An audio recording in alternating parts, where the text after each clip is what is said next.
volontaires internationaux de la francophonie. Âgés de 24 à 34 ans, diplômés de l'enseignement supérieur, ils ont été choisis pour effectuer une mission professionnelle de 12 mois dans un pays étranger, au sein de l'espace francophone. Je m'appelle Queen Mai et je viens du Vietnam et je suis affectée au Gabon en tant qu'une attachée de coopération pour un projet appelé Commerce et Développement durable. Je viens de Madagascar, je serai affecté à Bénin. C'est mon première expérience internationale. Et je suis aussi le premier malgache à être volontaire, je crois. Je suis content d'être volontaire et je suis fier d'être représentant de mon pays, le Cambodge.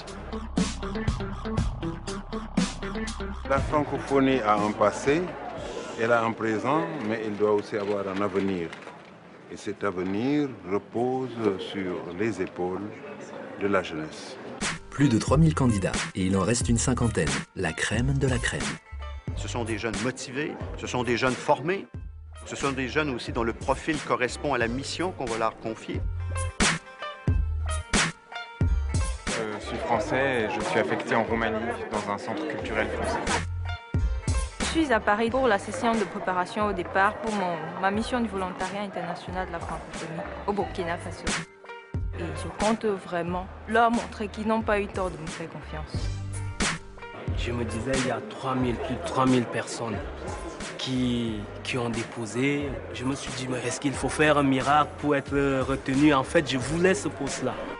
J'ai démissionné de mon emploi pour y aller. Parce que voilà, c'était vraiment ce que j'avais envie de faire. Visiblement, ils sont prêts. Mais à quoi? Qu'est-ce que le volontariat de la francophonie? On a, pendant un an, examiné ce que les autres institutions faisaient dans le monde, les Nations Unies, l'Union européenne, des partenaires bilatéraux, pour essayer de tirer le meilleur concept possible. La promotion 2011, on est arrivé à 19 nationalités représentées dans le cadre du programme. Ils sont envoyés dans 16 pays différents et ce sont des pays donc, de tout l'espace francophone. Ces structures d'accueil, elles sont en fait initialement des structures de la francophonie, de l'OIF, ou sinon des partenaires de l'OIF ou les opérateurs spécialisés de la francophonie. Vraiment leur permettre d'aller à la rencontre des autres, avant tout, se connaître soi-même et ensuite avoir confiance en soi pour revenir dans son propre pays et mener d'autres actions. Au départ de Paris, ils sont très motivés. Et sur place, comment ça se passe? Direction Ouagadougou au Burkina Faso, où 3 volontaires racontent le début de leur aventure.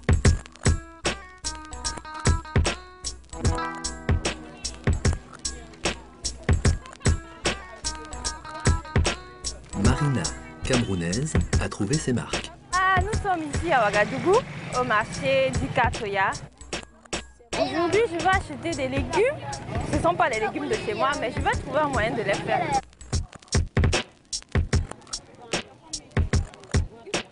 La première semaine, mon responsable m'a donné le temps de m'installer. Étant donné que j'arrive dans un pays où je ne connais personne, il faut que je puisse trouver une habitation.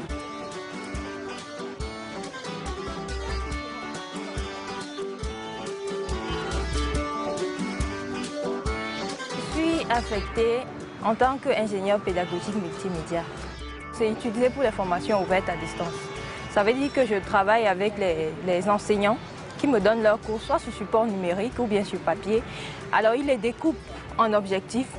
Alors je les fais ressortir à partir d'un logiciel pour qu'ils soient facilement intégrés dans les plateformes de formation en ligne. Ce programme de numérisation des cours ici au Burkina est un projet dont il parle depuis longtemps, mais qui traîne encore le pas.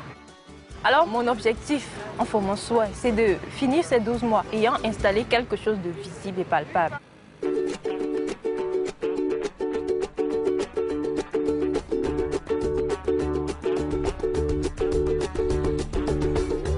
Toi, comme volontaire, tu as forcément une motivation qui est à 200%.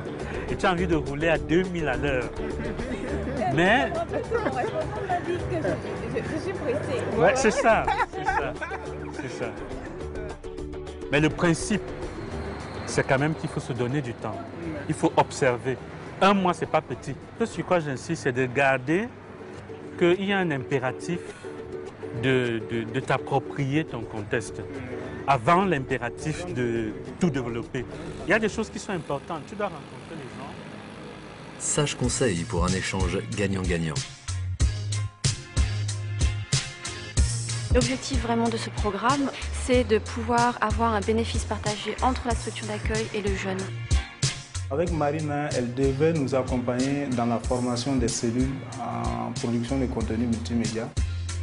Ça nous permettra d'aller beaucoup plus vite au niveau de nos activités. Et je pense que c'est un programme quand même assez intéressant. Au-delà même de l'apport professionnel et autres, c'est l'espace francophone qui se renforce. Voilà des jeunes qui, eux, veulent donner du temps aux autres, veulent construire quelque chose. On a intérêt, notre organisation, à soutenir justement cet enthousiasme-là.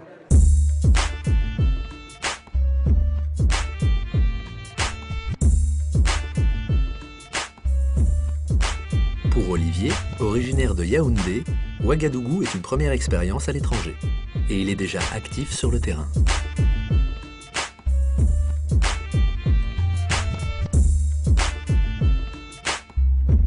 La maison des savoirs promeut tous les savoirs. Il y a déjà des salles très bien équipées en termes d'ordinateurs. Là, il y a des tableaux qui permettent aux étudiants de former un peu des petits groupes d'apprentissage. Je vais vous présenter Rodrigue. C'est un collègue de service. C'est notamment lui qui m'a accueilli à l'aéroport lorsque je suis arrivé. Et il m'a aidé à trouver un logement. Ah, Rodrigue, bonjour. Ouais. Comment tu vas? Ça va. Notre activité se passe bien. Ah, d'accord.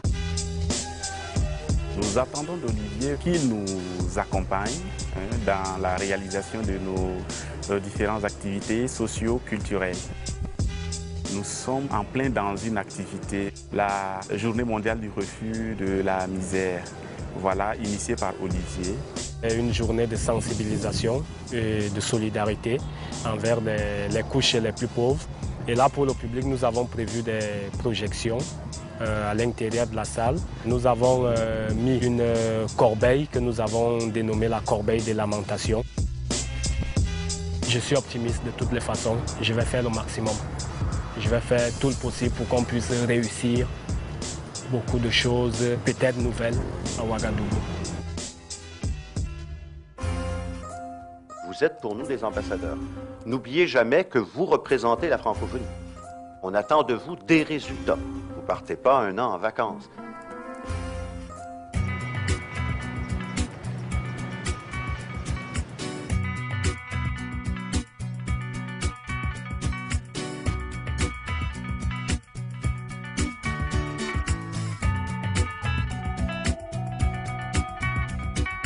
Je sors de chez moi à 7h15 pour être sûr d'être là-bas à 7h30, l'heure où je commence.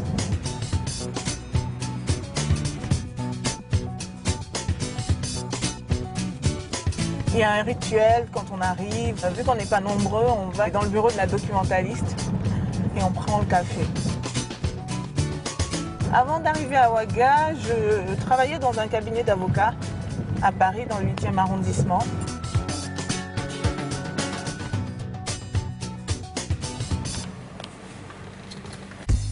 Une Parisienne à Ouaga? Alors, quel est le but de cette expérience, Erika? Le volontariat, pour moi, comporte deux aspects, l'aspect professionnel et l'aspect humain. Les usages professionnels ne sont pas les mêmes d'un pays à l'autre. Et forcément, les rapports humains n'ont rien à voir. Et on apprend toujours de nouvelles pratiques professionnelles. Après le VIF, je rentrerai en France. Mais ça pourrait me donner envie de venir m'installer en Afrique, par exemple. Le programme de l'OIF, le volontariat, est un programme formidable, parce que simplement ça permet à des jeunes de se faire de l'expérience dans un milieu réel. Ça permet à ces jeunes-là vraiment de se valoriser. Au bout, on a vraiment le résultat escompté. Et c'est ça le principal. Le VIF, c'est une expérience de mobilité internationale unique. C'est aussi un tremplin professionnel, si l'on en croit les anciens volontaires. J'ai été volontaire international de la francophonie d'octobre 2008 à octobre 2009 à Bucarest en Roumanie. C'est ma première fois d'avoir une vraie expatriation qui a un caractère professionnel.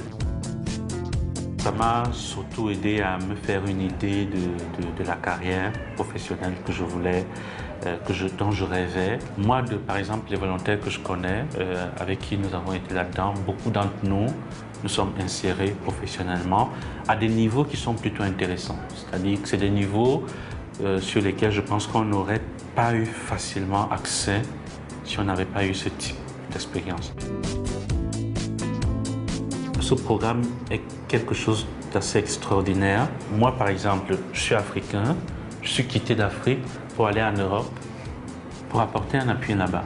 Vous voyez un peu ce type de mécanisme. Est-ce que ça peut créer comme représentation de soi, de l'univers et de la francophonie? La francophonie, ce n'est pas qu'un mot, c'est un ensemble de valeurs, mais que je revendique, mais vraiment avec toute l'énergie possible. Ça y est, les 50 volontaires de la promo 2011 sont prêts et gardent un très bon souvenir de leur semaine de préparation à Paris. On est tous jeunes, en bonne santé, on va partager une superbe aventure avec la francophonie. Je vois que notre avenir est un peu dégagé.